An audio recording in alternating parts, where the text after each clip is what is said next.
Question number 4, Jim Eadie. Thank you, Presiding Officer. To ask the Scottish Government what recent discussions it has had with the UK Government on the implementation of the Smith Agreement. Cabinet Secretary.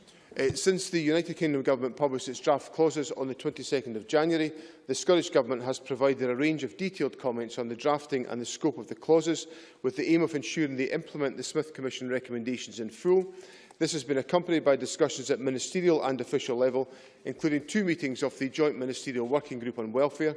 The Scottish Government has also started work on development of the fiscal framework, which will be a critical element in implementing the Smith Commission proposals.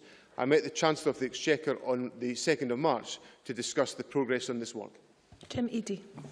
I thank the Deputy First Minister for that answer. He will be aware that academic analysis by Robert Gordon University shows that the draft new clauses watered down the already minimalist provisions of the Smith Agreement.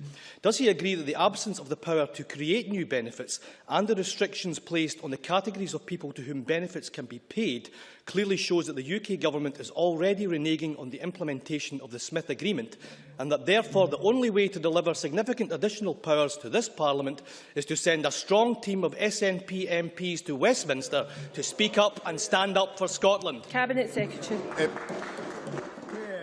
Presiding Officer, there are a number of issues that the Government has raised with the United Kingdom Government in relation to the detailed definition of the clauses that were published on the 22nd of January.